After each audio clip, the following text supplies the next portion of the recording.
What is going on, Sports by Fry fans? Time for another Fry's Fast Five. And oh my God, Kristaps Porzingis has been traded. Not exactly the news I thought I would wake up to this morning. He's been sent to Dallas, of all teams, to join Luka Doncic, with a few other pieces being swapped back and forwards. Essentially, the Knicks just dumped their franchise player so they could get off salary and open up cap space in the summer.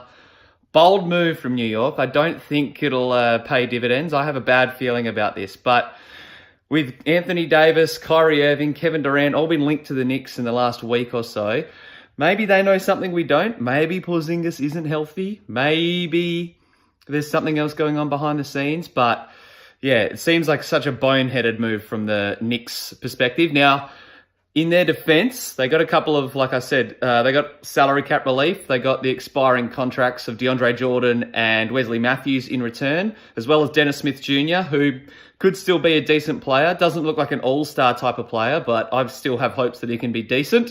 And they should get 2 future first-round picks in the deal as well. It's being reported by Woj and other sources.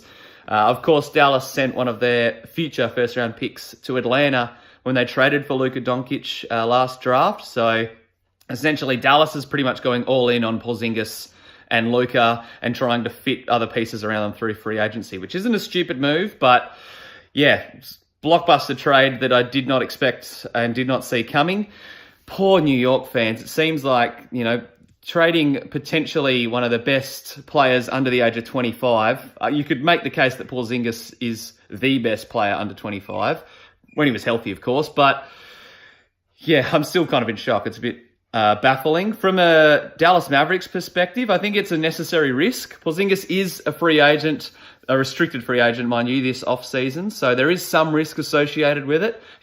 He's coming off a torn ACL, so there's no certainty that he's going to be the same player that he once was. But like I just said, he's arguably one of the best players under 25 in the league. So really, you can't go wrong by trading for a star player like that. Dennis Smith Jr. seemingly had 1 foot already out the door, so trading him's not a stupid move, I guess. Like I said, I still think he can be all right, but Porzingis and Luka, pairing them together, could just see the Mavericks become a force for the next 10 years out west. And there's rumours that Porzingis wanted to come back, and the Knicks obviously are invested in tanking, so therefore he's said that he's not happy with the team. It escalated very quickly. There are reports that he met with the Knicks, told them he didn't like the way that they were going about their future and wasn't happy with their long-term perspective. But yeah, I didn't expect him to then get traded 2 hours later. So huge news. Before I quickly finish this video, the All-Star reserves have been announced as well.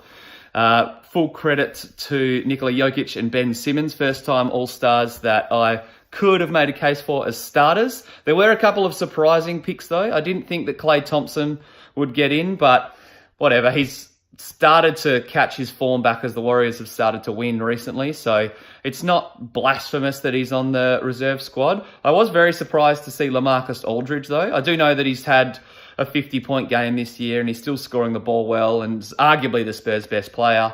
Sorry, DeRozan. But yeah, I didn't expect him to get in over Rudy Gobert. I think Rudy Gobert and Tobias Harris are probably the biggest snubs out west.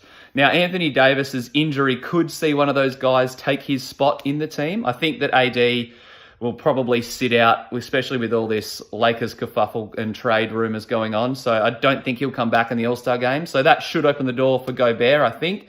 Out in the East, I think they've got the teams pretty right. You could maybe argue over 1 or 2 of the last spots. I didn't have Kyle Lowry in my East All-Star teams, but he's more than deserving. I'm not shocked to see him in there. Chris Middleton as well. Some people might be butthurt that he stole the last spot, but there's not a ton of superstar talent out there in the East. Jimmy Butler's an interesting one. Wasn't in my teams that I wrote about and didn't make the teams. And now that Victor Oladipo's injured, all reports are indicating that D'Angelo Russell will take his spot in the reserves, but if there are a couple of other injuries, and I don't think that's been confirmed yet, it might be by the time you watch this, but if there are some other injuries and a spot opens up, you could maybe make the case for Jimmy Butler, but considering he played some of the season in the West, I don't think it makes a lot of sense. He can miss out this year for being a rumoured bad teammate. All right, that's going to do it. Got to finish this thing in under 5 minutes. Make sure that you are following me on IG, Twitter, Facebook, YouTube, podcast for more content. Until next time, peace.